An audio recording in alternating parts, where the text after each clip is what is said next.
नमस्कार. सानी कलारंग, मी नीना बेगमपुरे, तुमचं माझ्या चॅनलमध्ये मनापासून स्वागत. मी गुडघ्याचा जो जादुई पॉईंट सांगितला होता की गुडघा दुखत असेल तर प्रेशर पॉईंट कुठला द्यायचा, हा व्हिडिओ तुम्ही नक्की बघितला असेलच.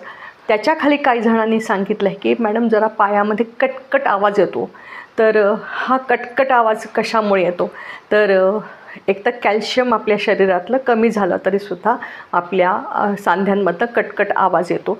तर कॅल्शियमचं प्रमाण मी सांगितलं होतं की रोज तुम्ही अगदी मुगाच्या डाळी एवढा चुना घ्यायचा, पाण्यामध्ये विरघळा आणि प्या. असे 8-15 दिवस करा, परत गॅप घ्या, 1-2-3 महिन्यांनी परत असा प्रयोग करा की जेणेकरून तुमच्या शरीरातलं कॅल्शियमचं प्रमाण संतुलित राहिलं आहे. आता तुम्हाला सांगते की कुठला व्यायाम करायचा. तर आम्ही रोज सकाळी माहिती आहे ना, मी आम्ही ग्रुपने असा छान व्यायाम सगळा करत असतो आणि त्याच्यामुळे खूप आम्हाला त्याचा फायदा होतो. तर हे जे आपले गुडघ्याचे व्यायाम आहे ते अतिशय प्रभावी आहेत, नक्की करा. ज्याच्यामुळे आमचे गुडघेदुखी होत नाही किंवा गुडघ्यातनं कटकट आवाज येत नाही आणि सगळ्या शरीराला छान व्यायाम मिळतो. काय आहे माहिती आहे का, वय हे आहेच, मान्यच करायचं, फक्त कुठले व्याधी होऊ नये. शेवटपर्यंत आपल्या हालचाली पहिल्या जशा होत्या तशाच, थोडासा आपल्या कामामध्ये थोडासा म्हणजे ह्याच्यामध्ये आपला जो चपळपणा असतो तो कमी होतो, तो मान्य करायचा. खूप अगदी धावधाव करून काय व्यायाम केल्याने आपल्या गुडघ्यांना छानपैकी आपले गुडघे आहेत असे छान तंदुरुस्त राहू शकतात.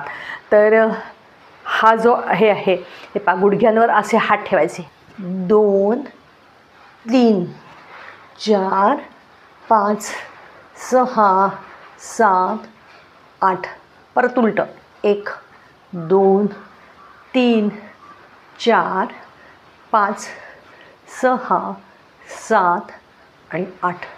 हा झाला. ह्यांनीसुद्धा तुमच्या गुडघ्यातला जो कटकट आवाज आहे तो कमी होईल. असा गुडघ्या ह्याच्यात बेंड करायचा आहे. हे पहा, तुम्हाला दिसतं आहे मी असा गुडघ्या ह्याच्यात केला बेंड. 1 2 3 4, हा पाय सरळ ठेवायचा आहे. पहा, 1 2 3 4 5 6 7 8. आता यालासुद्धा तसंच करायचं. दोन्ही पायाला करा, म्हणजे दोन्ही गुडघे छान राहतील. आहे नक्की करून बघा आणि ह्याच्यात सातत्य ठेवा. असं नाही की आज केलं आणि लगेच उद्या मिळेल, तर तेव्हा सातत्य नक्की पाहिजे. सातत्याने करा, अगदी छान ह्याचा फायदा होतो. पण एक 8-15 दिवसांनी तुम्हाला रिझल्ट नक्की मिळतील. हे पहा, मी गादीवर बसले आहे, मुद्दामून गादीवर बसून तुम्हाला दाखवते कारण खालती बऱ्याच जणांना बसता येत नाही. तर हे आपले पाय, हे पहा, जेवढे पाऊल आहे की नाही, हे जेवढं आपल्याकडे आणता येईल तेवढं असं आणा. बोटं अशी, पायाची बोटं अशी फाकवा, पंखा करतो की नाही तसं. हे पहा, असं आपल्याकडे असं किती मनामध्ये 10 अंक मोजा, परत सोडा, परत असं करा, 10 अंक म्हणा, सोडा, असं 3दा करा. जसं आपण इकडे केलं आहे तसं बाहेरच्या बाजूला करायचं. हे बा असं, हे बा, 1 2 3 4 5 6 7 8 9 10, असं करा. हा एक झाला, इकडे एक झाला. आता आपल्याला असं हे करायचे आहे, 2 पायात अंतर घ्या. असं, हे पहा, 2 पायात अंतर घेतलं. हे पहा, इकडे आत करायचं, वळवायचे, आत वळवायचे, पावलं आत वळवायचे. दिसतंय तुम्हाला पात. हे पहा, आत वळवले, बाहेर वळवले, आत वळवले, बाहेर वळले, आत वळवले, बाहेर. असे पण तुम्ही 10 वेळा करा. तुम्हाला एक मुद्रा दाखवते, त्यांनीसुद्धा तुमच्या ह्याच्यामध्ये सांध्यांमध्ये कटकट आवाज येतो आहे किंवा सांधे दुखत आहे. आता पावसाळी हवा आहे त्यामुळे जरासा होऊ शकतं आवाज येणं किंवा दुखणं होऊ शकतं. तर तुम्हाला एक मुद्रा दाखवते, त्यांनीसुद्धा तुम्हाला खूप छान परिणाम मिळेल आहे.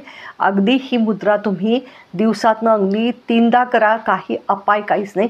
TV बघता बघता करा, कधी अगदी झोपतानासुद्धा केले तरीसुद्धा सर. तर हे हा आपला डावा हात आहे, डाव्या हाताचं हे मधलं बोट. हे पहा, डावा हात आणि मधलं बोट असं याचं टच करायचं अंगठ्याला.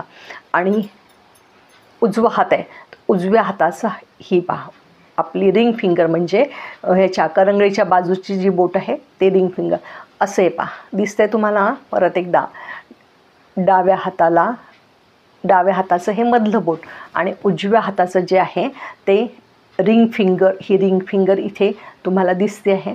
तर हे पास जोडायचं आणि तुम्ही तुमच्या ह्याच्यावर मांडीवर ठेवा.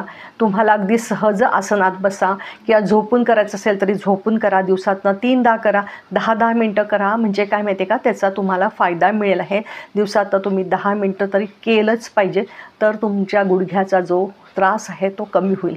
मला वाटतं तुमच्या प्रश्नांची उत्तरे मिळाली असतील. नक्की करून बघा, फायदा होईल तुम्हाला. व्हिडिओ आवडल्यास लाईक करा, शेअर करा, सबस्क्राईब करा. मनापासून धन्यवाद.